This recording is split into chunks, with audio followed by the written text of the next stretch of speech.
সুনান ইবনে মাজাহ 3800 নম্বর হাদিসের বর্ণনা।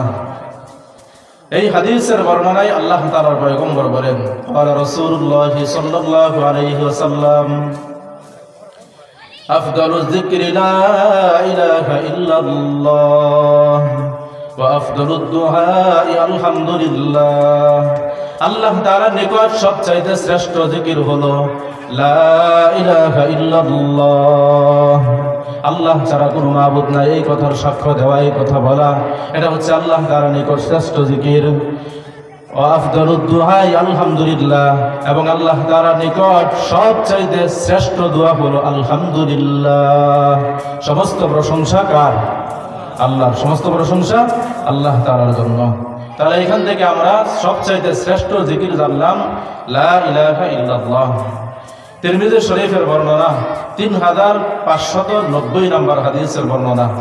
আন নবী হুরায়রা রাদিয়াল্লাহু তাআলা আনহু قال قال رسول الله صلى الله عليه وسلم, নবীজির সাহাবী হযরত আবু হুরায়রা রাদিয়াল্লাহু তাআলা আনহুর বর্ণনা, রাসূলুল্লাহ সাল্লাল্লাহু আলাইহি ওয়াসাল্লাম বলেছেন, মা ক্বালা আবদুল লা ইলাহা ইল্লাল্লাহ ফাত্তু মুখলিসান লিল্লাহ ফুতিহাত লাহু আবওয়াবুস সামা হাত্তা তুফদিয়া ইলাল আরশ।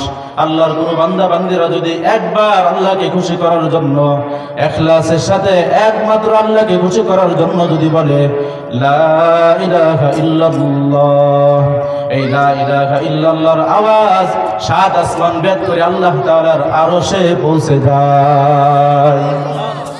তাহলে একবার যদি আমরা আল্লাহকে খুশি করার জন্য লা ইলাহা ইল্লাল্লাহ এই জিকিরটা করি, তাহলে সাত আসমানের দরজা খুলে যাবে, লা ইলাহা ইল্লাল্লাহর আওয়াজ আল্লাহর আরশে পৌঁছে যাবে। জমিন থেকে যদি আল্লাহর আরশে আওয়াজ পৌঁছাইতে চান, তাহলে যখনই মন চাই তখনই পৌঁছাইতে পারবেন একটি আমলের মাধ্যমে।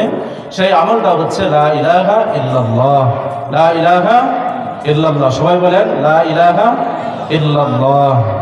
সহিহ বুখারীর বর্ণনা 8 নম্বর হাদিসের বর্ণনা। আন আব্দুল্লাহ ইবনে উমর রাদিয়াল্লাহু তাআলা আনহুমা